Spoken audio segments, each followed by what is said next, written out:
নমস্কার সবাইকে। ত্রিপুরা হাইকোর্টের যারা রিটেন পরীক্ষা দিছিলা ফেব্রুয়ারির 23 তারিখ, তোমাদের সেই লেখা পরীক্ষার রেজাল্ট এখন পাবলিশ হয়ে গেছে। তো ইউআর, এসটি এবং এসসি ৩ টা ক্যাটাগরির স্টুডেন্টরা ক্যান্ডিডেটে যারা এক্সাম দিছিল সেই দিন 23/2/2025 অর্থাৎ ফেব্রুয়ারি 23 তারিখ তোমাদের সেখানে সেই সিরিয়াল নাম্বারটা তোমরা ম্যাচ করে নিতে পারো। কে সেই এক্সামে কোয়ালিফাই করছো। তো তোমাদের এখন দেখানো হয়েছে তোমরা ড্রাইভিং টেস্টে যাবে। তো টোটাল ড্রাইভিং টেস্টে লেগে যে এক্সাম তোমরা কোয়ালিফাই করছো, তোমরা আগামী 27/6/2025 অর্থাৎ এপ্রিলের 27 তারিখ তোমাদের ড্রাইভিং টেস্ট হইব সকাল 10টায়। তো সেই দিন রবিবার। তো লোকেশনটা হয়েছে Tripura high court new capital complex. সেখানে তোমাদের ড্রাইভিং টেস্ট হইব। তোমরা সঙ্গে সমস্ত অরিজিনাল ডকুমেন্টস নিয়ে যাবে, তাছাড়া অ্যাডমিট কার্ড, তাছাড়া মার্কশিটটাও সহ সার্টিফিকেট, তোমাদের সব কিছু ডকুমেন্টস নিয়ে যাবে।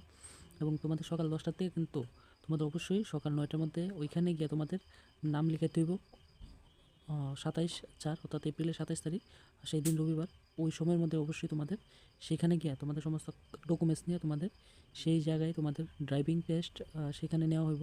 তো তোমরা সবাই একটু বাড়িতে প্র্যাকটিস করো সে বিষয়ে, এবং ড্রাইভিং লাইসেন্স থেকে কমার্শিয়াল সব কিছু ডকুমেন্টস ঠিকঠাক রাখো, যেন 27 তারিখ তোমাদের সেই ড্রাইভিং টেস্টটা যেন ঠিকঠাকভাবে হয়। দেখা হইব আরেকটা ভিডিওতে।